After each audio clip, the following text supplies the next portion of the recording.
Today is all about the best position in fantasy football, running backs. My top 50 fantasy RBs for 2024. Starting off with the top 10. The three at the top are as equal as it's been in forever. Brees and Bijan are in hilariously similar situations. An old quarterback with an Achilles. Young, three down, prototypical running backs, incredible athletes, pass catching, great offensive lines, etc. Brees just a little more fantasy proven, a tiny edge. CMC, clearly the best fantasy player, just comes with slightly more risk considering his age and now that calf strain too. But after these three, the gap is so wide for me that I would love one of these guys in that first tier in round one compared to, say, a receiver. Part of the reason that gap is so wide now is because one of my favorite guys, Jahmyr Gibbs, and now his hamstring concern, was my RB4, even though I know he's going two spots after. The main reason, well, besides the injury, was safety. My risk score from the guide is a 0 out of 5. Top 5 offensive line, elite receiving. Detroit leads the NFL in goal line attempts, as has increased throughout the season, by the way. And his volume is projected to heavily increase in year 2, with Dan Campbell saying so and being the most honest coach in the league. We've seen how good he is, and he's only going to improve in year 2. Now, that only problem is hamstrings are tricky. So now he'd be closer to my RB6 and RB7, at least until we get more news. The other two guys that are right next to each other in ADP and extremely similar, like Bijan and Brees, are Saquon and JT. High rushing volume offenses with big running quarterbacks and a great offensive line. The huge misconception is, well, Saquon's not going to get goal line work anymore because of Jalen Hurts. DeAndre Swift doubled Saquon's goal line work last season. He also fits the read option game better than any running back in the NFL, at least statistically. The downside is his and JT's lack of receiving because of Anthony Richardson and Hurts' tendencies. They'll make them more weekly boom bust compared to most of the star running backs. Say, one week, they're going to have 20 carries for 120 yards and a touchdown and maybe a catch or two.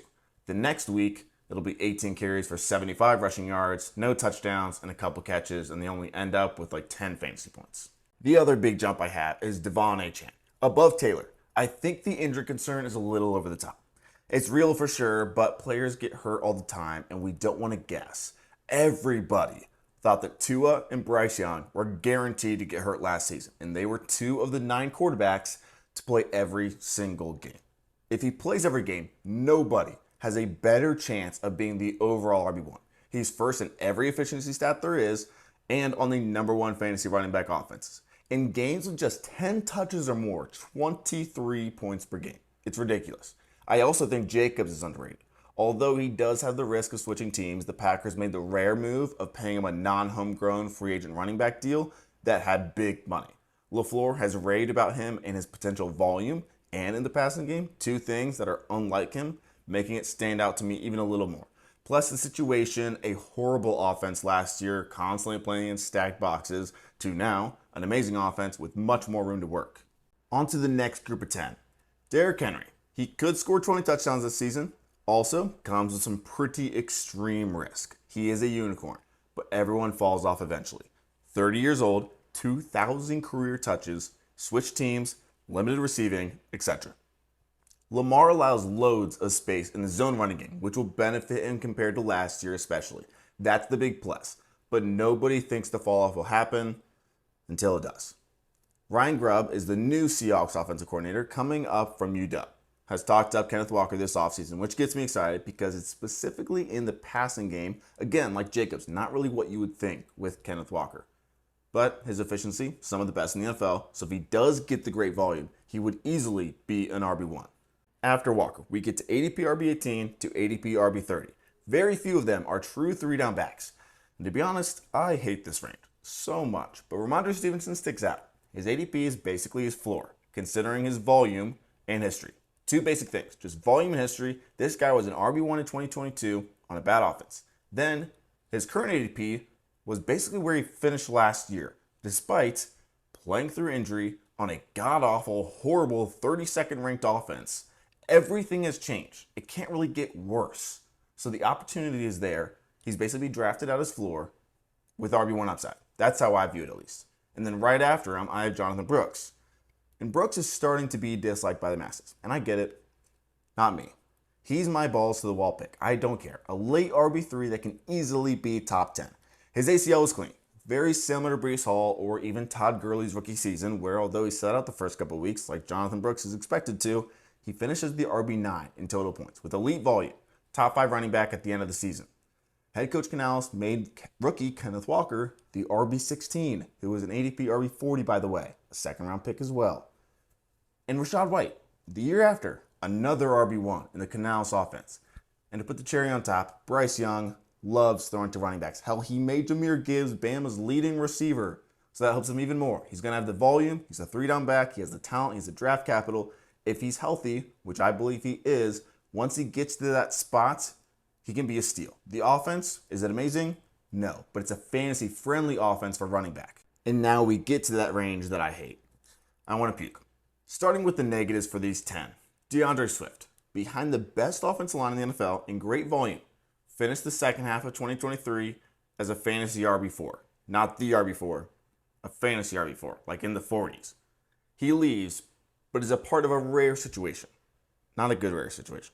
Most free agent running backs go to a new team replacing the former starter, like Saquon replacing Swift, Jacobs replacing Jones, Henry replacing the Baltimore running backs. But the Bears running backs are still there, and they're not going anywhere. And they aren't bad.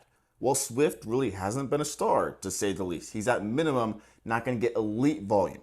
Yet going as RB21 above his 2023 finish. That's what's confusing for me. And then the other one, Aaron Jones. Maybe the most confusing ADP in all of fantasy for me. So let's break it down. Last year he was RB26 in points per game. What has happened since? He switched teams, is 29 years old, now is a rookie quarterback on a worse offense. And for some reason, his ADP is 8 spots higher. I don't know, man. His points per game has decreased in 4 straight seasons. Is he magically going to increase by 8 spots in a much worse situation and become the 1% of successful running backs over age 29?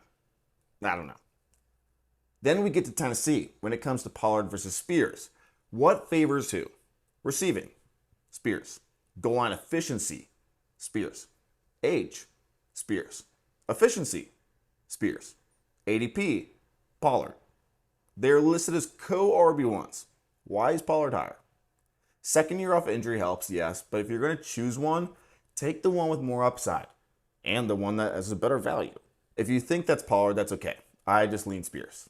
This is the range where I start jumping back into drafting running backs. I can talk about Jalen Wright all day. I'm sure you've heard me, but if you haven't, listen in. And it's not even talent related, really. It's just the perfect fit and scenario. For one, Mike McDaniel is sold on his talent. That's good enough for me. He traded a 3rd round pick for him, a running back.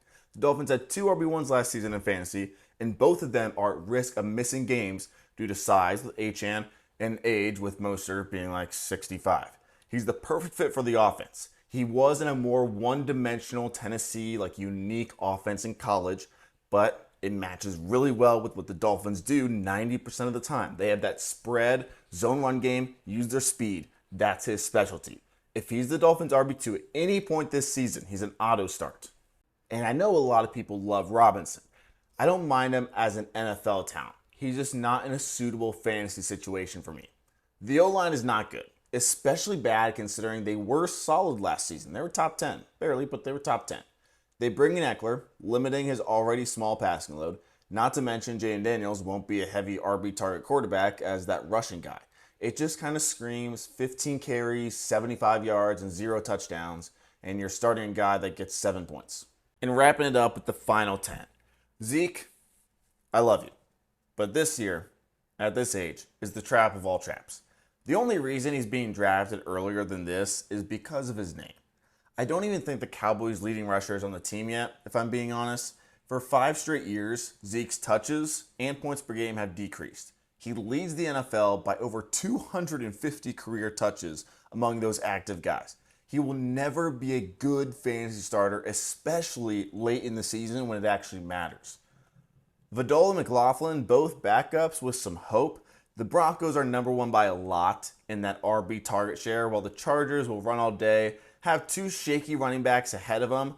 There's all those rumors about, we don't really know about who the RB3 or the RB4, whoever it is in the Chargers, but Vidal is that guy that has the unknown upside, where he could be that guy compared to like Jaret Patterson and Isaiah Spiller. They're not that guy. So 2 guys I think that are worth stashing if you're trying to strike that gold late. Over the next week, I'll continue more ranking videos for receiver and tight end. Thank you for watching. Like, subscribe, and I love you.